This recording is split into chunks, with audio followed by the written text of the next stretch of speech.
semalam. Arba mustamir. Nah, kalau bahasa kampung musta'amir. Mustamir artinya fi yaumi nahsin mustamir. Fi yaumi nahsin mustamir.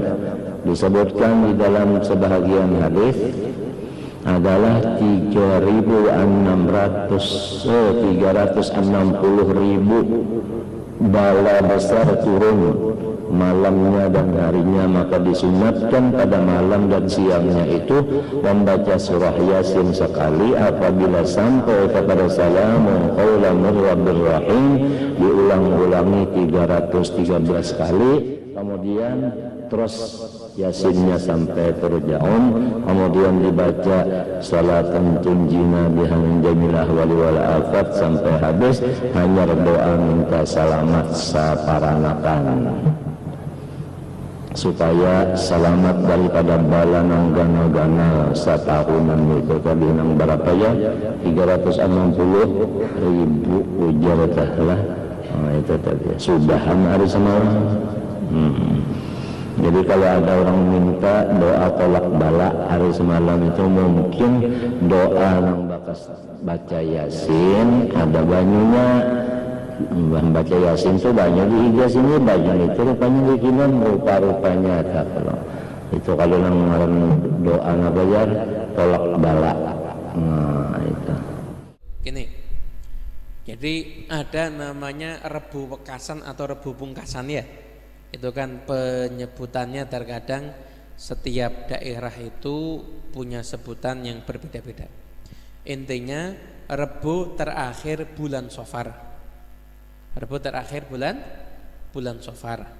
Itu dinyatakan katanya akan ada turun bala dan lain sebagainya. Nah ini gimana? Begini. Sampai kadang-kadang orang itu takut untuk keluar rumah dan lain sebagainya. Begini. Jadi ada hadis Nabi Muhammad SAW mengatakan la adwa wala tirata wala safar. Enggak ada wabah penyakit, enggak ada yang namanya burung-burung penyebab kesialan, dan juga tidak ada kesialan yang ditimbulkan karena bulan Safar. Jadi ketika itu orang di masa jahiliyah biasanya ketika Safar mereka tuh enggak berani ngapa-ngapain, enggak berani nikahkan anak, enggak berani bisnis, enggak berani ngapa-ngapain. Justru itu dilanggar sama Nabi Muhammad. Rasulullah nikah dengan Siti Khadijah itu pada bulan Safar. Sayyidina Fatimah dengan Sayyidina Ali juga nikahnya ketika bulan Safar. Setelah itu peperangan pertama kali dalam Islam juga terjadi ketika bulan Safar, enggak ada masalah. Dan tetap dikatakan ketika itu, ini peperangan pertama sebelum perang Badar ya, itu sudah ada perang-perang kecil. Sudah ada rombongan-rombongan perang yang diberangkatkan. Itu semuanya ketika Safar dan itu enggak ada masalah. Itu berjalan baik-baik saja, bagus-bagus saja dan normal-normal saja. Nah, ketika itu berarti kita bisa mengambil satu pelajaran bahwasanya tidak selamanya yang namanya Safar ini identik dengan satu hal yang negatif. Bahkan Safar itu namanya dari kata sifir. Sifir itu kosong, enggak ada nilainya. Diganti sebutannya dengan dhafar, yang artinya keberuntungan dan kesuksesan. Ini kan satu hal yang luar biasa. Terus gimana Beb? Itu kan ada pendapat ulama Beb. Katanya hari terakhir Safar itu kan adalah yaumun nahsin mustamir, hari sial yang terus menerus. Itu gimana? Lah pendapat ulama tentang itu, maka itu memang seandainya Allah menurunkan bala pun juga di waktu itu, maka bukan bala itu terjadi karena Safarnya, tapi karena memang Allah Subhanahu wa taala menurunkan musibah, dan tidak mesti turunnya musibah itu hanya ketika bulan Safar. Makanya ini bukan disunahkan, tapi para ulama menganjurkan kalau Rebu akhir Safar keluar rumah. Tradisinya habaib tiap daerah itu beda. Kalau di Solo biasanya ke Tawangmangu. Kalau di Pasuruan biasanya nanti ke Umbulan, ada tempat mata air gitu. Keluar rumah, jangan ya tidak harus lama-lama. Mau ke Juruk enggak apa-apa misalkan. Juruk asalkan kalau lihat monyet jangan lama-lama ya, takutnya persis nanti akhirnya. Tidak ada masalah mau kemana, pokoknya keluar aja, tidak ada masalah. Insya Allah tidak akan turun musibah. Tapi keluarnya juga jangan cuma asal keluar. Makanya ada sholat Rebu Wekasan, tidak ada usolli sunatan Rebu Wekasan, tidak ada. Itu maksudnya adalah sholat sunnah hajat, tujuannya agar dijauhkan dari segala macam musibah. Jadi begitulah hikmahnya Rebu Pungkasan atau Rebu Wekasan. Makanya tetap kita aktivitas seperti biasa, nggak ada masalah.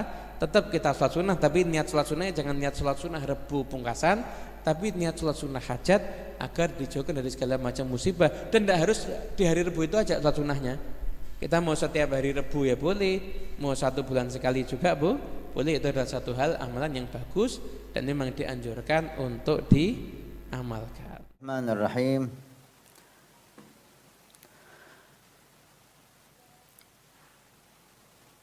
Pertama, kita harus meyakini bahwa semua kebaikan dan kejelekan,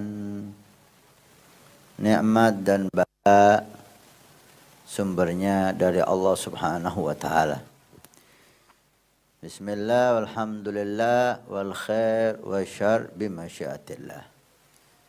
Kebaikan dan kejelekan bimasyiatillah, dengan kehendak Allah Subhanahu wa taala.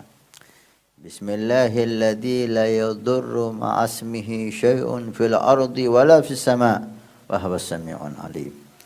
Zikir yang selalu dihimbau oleh Nabi dengan menyebut nama Allah, tidak akan tertimpa bahaya, walaupun itu bahaya dari bumi apapun ataupun bahaya dari langit. Nah, kalau ini sudah kita yakini, maka hari apapun, bulan apapun, jam berapapun, tidak akan terjadi sesuatu kecuali dengan kehendak Allah. Memang ada beberapa riwayat, sebagian sahih, sebagian dhaif, yang menunjukkan suatu hari atau suatu saat yang Allah menurunkan bala.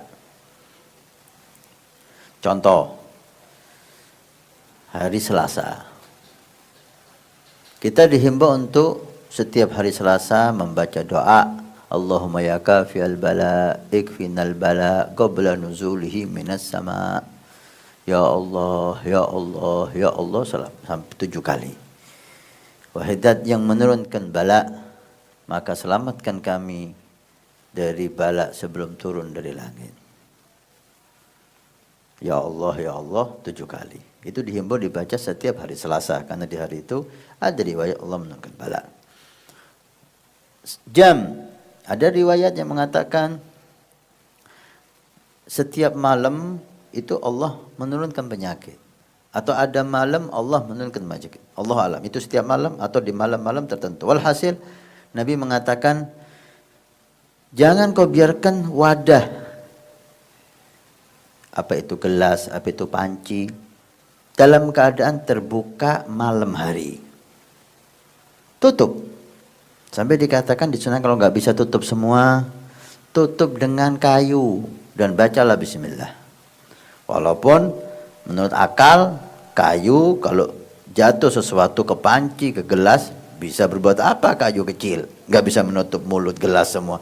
Tapi sunnah Nabi, walaupun kayu kecil, kayu siwak, kayu penebah, lidi, yang penting ada penutup walaupun kayu, dan baca bismillah. Kenapa? Karena ada malam Allah menurunkan penyakit, dan penyakit itu akan turun di tempat yang terbuka. Ada gelas terbuka, penyakit masuk ke gelas. Jika di gelas ada air dan diminum oleh seseorang, maka orang itu akan sakit. Ada panci terbuka, maka penyakit itu akan turun ke dalam panci. Ada kuah di sana, kuahnya diminum, maka orang sakit.